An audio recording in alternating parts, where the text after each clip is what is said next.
বলেন ঠিক কিনা? আমার বন্ধুগণ, তাদের একটাই উদ্দেশ্য ছিল এই জমিনে যেন কোরআনের বিজয় না হয়, ঠিক কিনা? কারণ মুসাফিররা ভাবতো কোরআনের বিজয় যদি এই জমিনে হয়ে যায় তাহলে মুসাফিরদের মুখে তেল দেওয়ার সময় আর থাকবে না।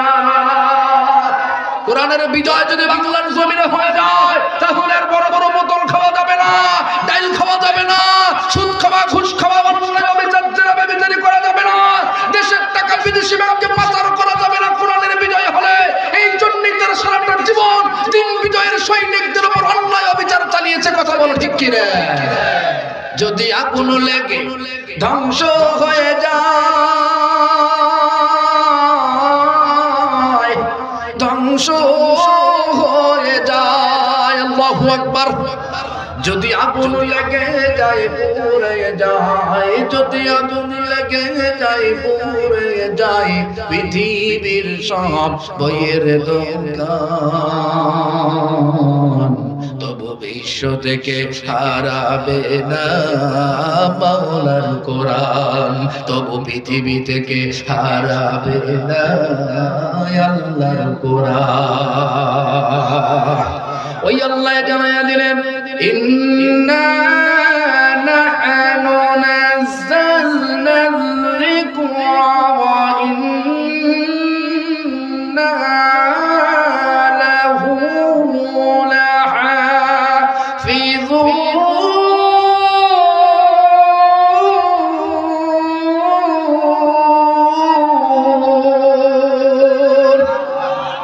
আরো জোরে আল্লাহু আকবার। আমার বন্ধুগণ, কোরআনুল কারীমের মালিক বলেন তো কে? এই কোরআনুল কারীমের হেফাজতের দায়িত্ব যিনি নিলেন তিনি যেন কে?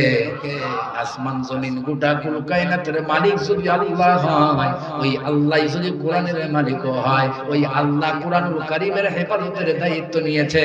পৃথিবীর কোনো মুসালুন শক্তি কি আছে এই কোরআনকে, কোরআনের বিজয়কে জমিন থেকে ঠেকায় রাখতে পারে?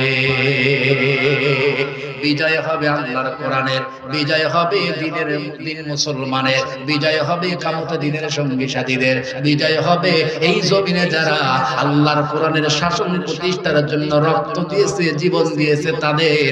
তারাই আগামী দিনে বাংলারটাকে সত্যিকারের সুন্দর রাষ্ট্র হিসাবে তৈরি করবে। এই কিয়ামতের দিনের সঙ্গী সাথীরাই আগামী দিনে এই বাংলাটাকে সত্যিকারের সোনার বাংলা হিসাবে গড়বে। এটাই হলো বাংলার প্রত্যেকটা মুসলমানদের ঈমানের দাবি। কথা বলেন ঠিক কি না? সব দেখা শেষ। এবার দেখবো আমরা আল্লাহর কোরআন দিয়ে রাষ্ট্র চললে সেই রাষ্ট্রটা কেমন সুন্দর হয়, ঠিক কি না? বিশ্বাস করো পায়রার মুসলমান, বাংলাটা যদি আল্লাহর কোরআন দিয়ে চলতো, মানুষ বুঝতে পারতো যে সত্যিকারের সোনার বাংলা কাকে বলে। কথা বলেন না কেন? আল্লাহ রাব্বুল আলামিন বলছেন যে চারি কারণে কোরআনকে নাযিল করা হলো। তার মধ্যে এক নম্বর কারণ হলো কদ জাআতুকুম মাউইযাতুম মির রাব্বিকুম। আল্লাহ রাব্বুল আলামিনের পক্ষ থেকে, তোমার রবের পক্ষ থেকে কোরআনুল কারীমটা সর্বশ্রেষ্ঠ প্রেসক্রিপশন হিসেবে নাযিল করা হয়েছে। বলেন সুবহানাল্লাহ। এবার অনেকে বলবে হুজুর এই প্রেসক্রিপশনের আমল কেমন করে করব, কোথায় করব, কিভাবে করব? আল্লাহ বলে বান্দারে বান্দারে, জীবনের প্রত্যেকটা সেকেন্ডে আল্লাহর কোরআন নামক প্রেসক্রিপশনের আমল হবে। চেয়ারম্যান কোরআনের আমল করবে, মেম্বার কোরআনের আমল করবে। চেয়ারম্যান কোরআনুল কারীম নামক প্রেসক্রিপশন দিয়ে পরিষদ চালাবে, এমপি সাহেব তার দায়িত্ব কোরআনুল কারীম নামক প্রেসক্রিপশন দিয়ে পালন করবে।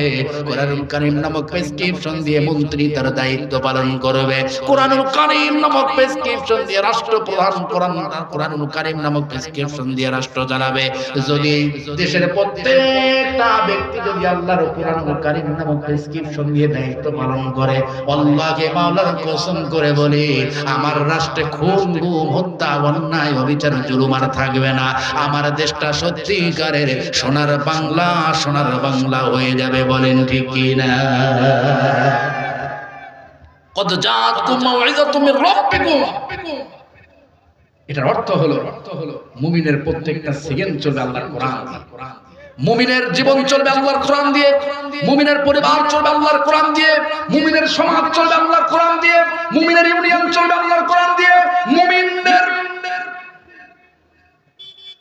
ইউনিয়ন পরিষদ চলবে আল্লাহর কোরআন দিয়ে, মুমিনের উপজেলা চলবে আল্লাহর কোরআন দিয়ে, মুমিনের এমপিরা চলবে আল্লাহর কোরআন দিয়ে, মুমিনের রাষ্ট্র চলবে আল্লাহর কোরআন দিয়ে। তবেই হবে আমার বাংলা সত্যিকারের সোনার বাংলা। আল্লাহ তুমি কবুল করো, চিল্লায় বলেন না আমিন। আরো জোরে বলেন না আমিন। আমার বন্ধুগণ, এক নাম্বার কোরআন নাজিল হইল জীবন চালানোর জন্য, সুবহানাল্লাহ বলবেন।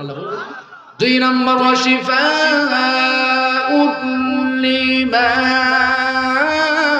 ফিস সুদূর।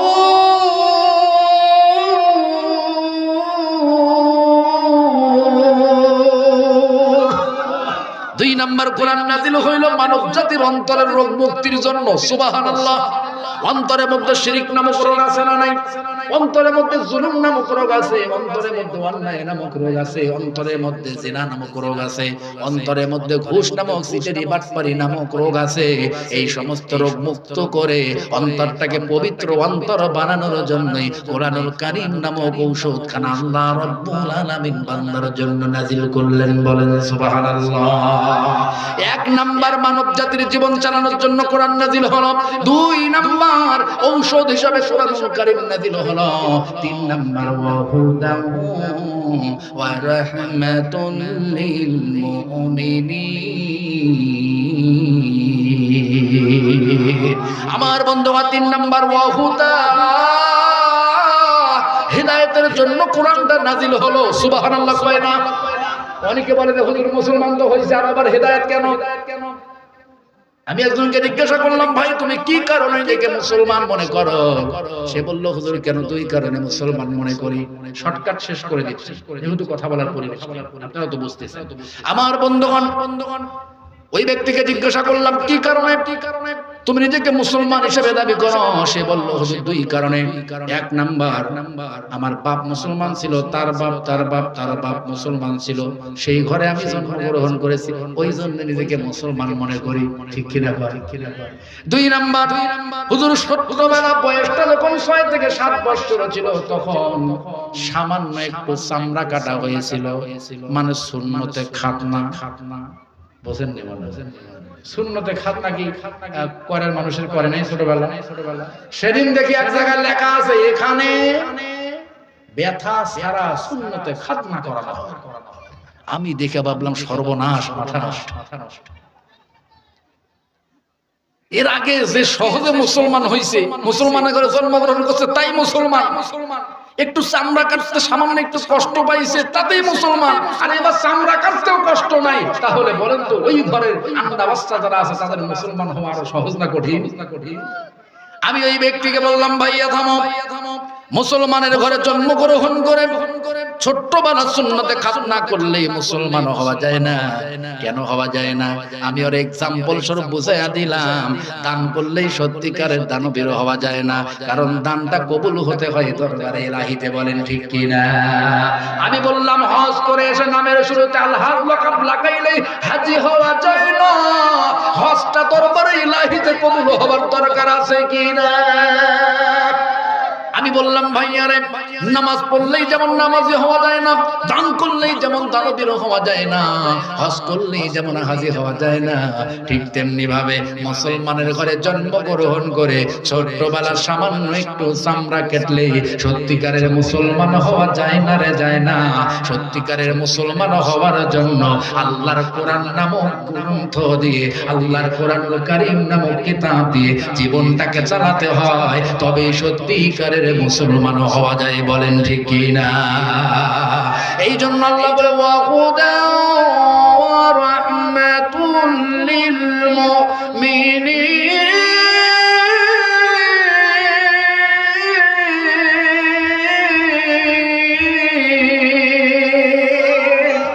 আমার বন্ধুগণ, আল্লাহ রাব্বুল আলামিন, আল্লাহ রাব্বুল আলামিন জানালেন, বান্দারে হিদায়াত হিদায়াত হিদায়াত, আল্লাহর কোরআনের হিদায়াত যদি তকদিরে না জোটে, আবু জেহেলের মতো জাহান্নামের আগুন ছাড়া কপালে কিছুই জুটবে না, বলেন ঠিক কি না?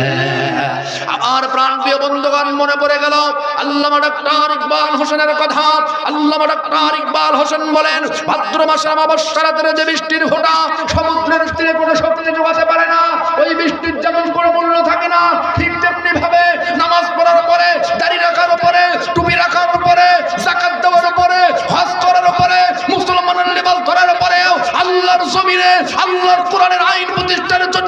সংগ্রাম করতে পারে না, ওই সমস্ত নামাজি রোজাদার হাজী সাহেবের এক পয়সার মূল্য আমার আল্লাহর দরবারে থাকতে পারে না, পারে না, পারে না। কথা বলে ঠিক কিনা?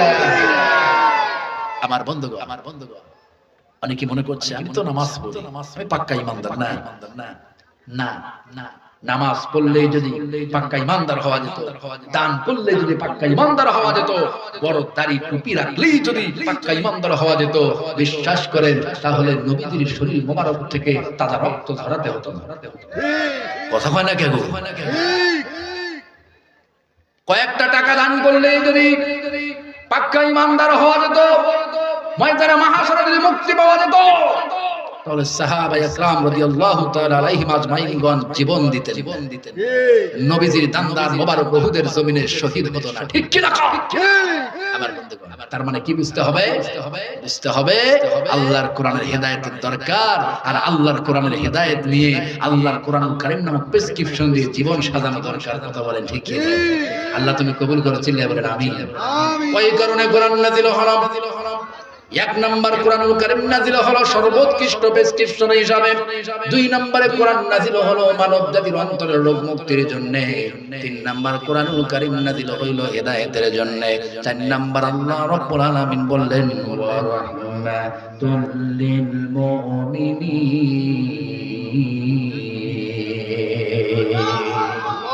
আল্লাহ রাব্বুল আলামিন বলে বান্দা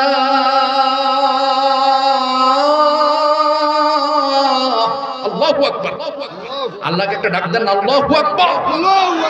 আমার বন্ধুগণ, মানব জাতির উপরে রহমত নাযিল করার জন্য কোরআনুল কারীম নামক গ্রন্থ নাযিল করা হলো। এবার বলেন তো দেখি আল্লাহর রহমতের দরকার বান্দার আছে না? না। অনেকে বলে যে হুজুর যারা গিয়ারে ছিল তাদের তো সময় শেষ, তো ওই পথ না হে বাদ দিলাম, আগামী দিনে যারা আবার গিয়ারে আসার সম্ভাবনা আছে তাদের পিছ ধরবো, ধরে আবার আগামী 17 বছর কাটায় দিব। আল্লাহর কোরআনেরও দরকার নাই, আল্লাহর রহমতেরও দরকার নাই, হেদায়েতেরও দরকার নাই, এমন কপাল পোড়া কিছু মানুষ বাংলার জমিনে বলেন তো আছে না নাই? মনে রাখবা মুসলমান, শান্তি যদি পেতে চাও, রহমত যদি পেতে চাও, দুনিয়া এবং আখিরাতে যদি লাভবান হতে চাও, আল্লাহর কোরআনের বিজয় ছাড়া কোনোভাবে সম্ভব নয়। কথা বলো ঠিক কিনা? দিন বিজয়ের কাজে। এই জন্য আল্লাহ রাব্বুল আলামিন বলে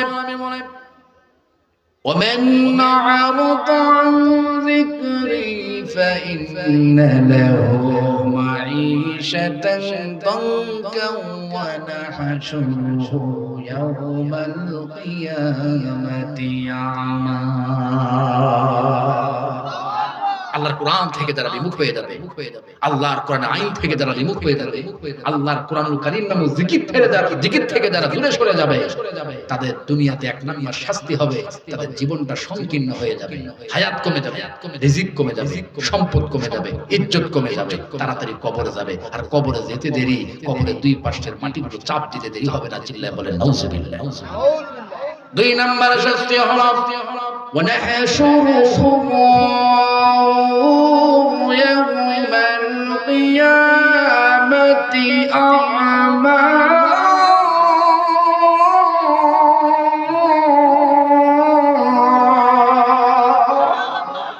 কিয়ামতের দিন তাদেরকে অন্ধ অবস্থায় উঠানো হবে। কেন অন্ধ অবস্থায় উঠানো হবে? আল্লাহর কোরআন দিয়ে জীবন চালানোর জন্য, পরিবার চালানোর জন্য, সমাজ চালানোর জন্য, রাষ্ট্র চালানোর জন্য পদক্ষেপ গ্রহণ করার কথা আল্লাহ বলেছিল, কিন্তু আল্লাহর কোরআনুল কারীম দিয়ে জীবন চালানো, সমাজ চালানো, রাষ্ট্র চালানোর পদক্ষেপ গ্রহণ করেন। এই জন্য আল্লাহ তাদেরকে কিয়ামতের দিন অন্ধ অবস্থায় উঠাবে। চিল্লায় বলেন না নাউজুবিল্লাহ। এই জন্য দিন বিজয়ের কাজে শামিল হওয়ার দরকার আছে না নাই? আমার বন্ধুগণ, মানুষের বানানো মন্ত্র তন্ত্র দিয়ে এদেশের মানুষের কোনোদিন ঈমান আর আমলের পরিবর্তন হবে না। এদেশের মানুষের ঈমান আর আমলকে যদি মজবুত করতে হয়, তাহলে আল্লাহর কোরআনুল কারীম নামক আইনটা জমিনে পাশ করতে হবে। কথা বলেন ঠিক কি না? আমরা যারা বলেন ঠিক কি না? তাহলে কোরআন নাযিল হলো কয় কারণে? সূরাটার নাম কি? সূরাটার নাম কি? ইউনূস। আয়াতটার নাম্বার কত? 57 তো মনে রাখছে। সূরাটার নাম হলো ইউনূস, আয়াতটার নাম্বার হলো 57। চারটি মেসেজ আল্লাহ পাক এই আয়াতের ভিতরে দিলেন। এক, মানব জাতির জীবন চলবে কি দিয়ে? কোরআন দিয়ে জীবন চালানোর জন্য কোরআন নাজিল হলো। দুই, মানব জাতির অন্তরের রোগ মুক্তির জন্য কোরআন নাজিল হলো। তিন, মানব জাতির হিদায়াতের জন্য কোরআন নাজিল হলো। চার, মানব জাতির রহমতের জন্য কোরআন নাজিল হলো। বলেন না সুবহানাল্লাহ। তো যেই কোরআন মানব জাতির জীবন চালানোর জন্য নাজিল হলো, যেই কোরআন মানব জাতির অন্তরের রোগ মুক্তির জন্য নাজিল হলো, যেই কোরআন মানব জাতির হিদায়াতের জন্য নাজিল হলো, যেই কোরআন মানব জাতির রহমতের জন্য নাজিল হলো, আগামীর বাংলার মুসলমানরা ওই কোরআন ছাড়া একটা সেকেন্ডও কাটাতে চায় না। কথা বলো ঠিক কি না? রাজি আছো মুসলমান? কারা কারা রাজি আছো? যে কয়জন আছো যে আকাশের দিকে হাতটা উঠলে তাকে দেখাও। লিল্লাহি তাকবীর, লিল্লাহি তাকবীর। আল্লাহ তুমি আমাদেরকে আগামী দিনে কোরআন দিয়ে জীবন সাজানোর তৌফিক দান করো। বলুন আমিন। রাগ করেছেন? কষ্ট পেয়েছেন? আমার বন্ধু কষ্ট পাই রাগ করি।